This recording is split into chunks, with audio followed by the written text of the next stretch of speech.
very important chapter which talks about vocational education, technical education, that is professional education, and teacher education. All these three are linked. And it's very beautifully enunciated in this policy that the connect between the three is very, very vital. As rightly pointed out by Dr. Bhushan Patwardhan, our ancient universities like Nalanda, Takshila never separated education in segments. The new policy talks about multidisciplinary universities with a lot of input and exit possibilities. You can come in at any time, you can go out any time, and there is no bar on completing the program. In between, if you go out, there is a possibility of getting a certificate, a diploma, and only then, if you complete all the credits, you will get a degree.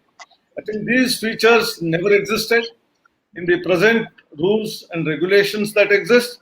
Because of whatever reason, if a student has to go out because of accident in the family, someone being not able to have that income which he had earlier, the student goes out, he will be losing his entire career. And therefore, this is a game-changing, transformational policy which has come in. As far as this connect between the vocational and technical education is concerned, right from ancient times, there has always been a connect. You cannot have knowledge for knowledge's sake unless you know where it is applied, how it is applied.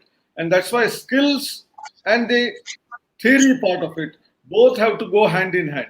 We say that theory and experimentation, or theory and skills, they are to be together. And that's why in the new education policy, there is vibrancy in terms of permitting students to take any course.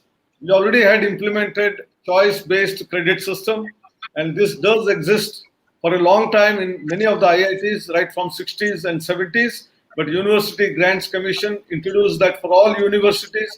Many people did not understand quickly, but today most of the universities are adopting that.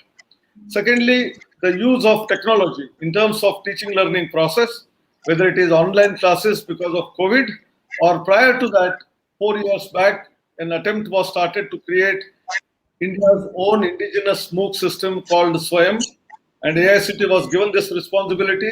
Within 1 year, it was created, and there are today more than 2,500 courses from all domains, including art, craft, science, music, dance, drama, engineering, pharmacy, architecture. I think students have this education at their doorsteps.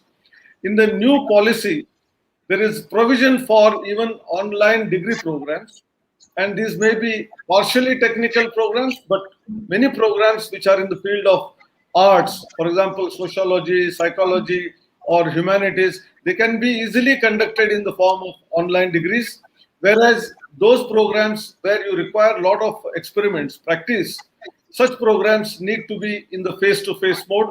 So the 20% credits which are allowed already under MOOCs may be extended to 40% in due course of time, and most of the theory courses can now be done by staying at your own home.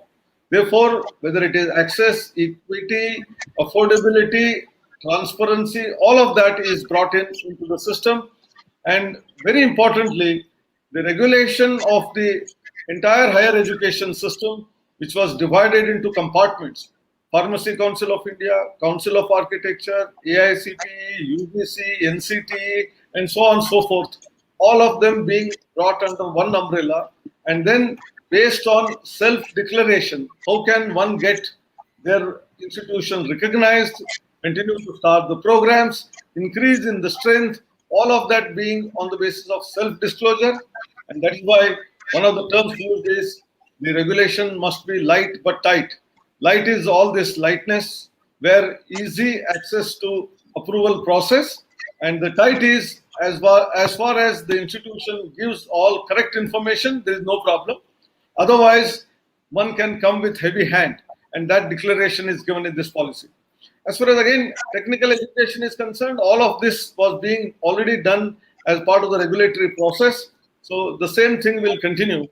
But few important things which are again connecting the dots is about the skill education, which we call by DVOC, BVOC, and there are sector skill councils who have all talked about level 1 to level 9, leading from diploma, degree, postgraduate degree, to even the doctoral program in vocational education.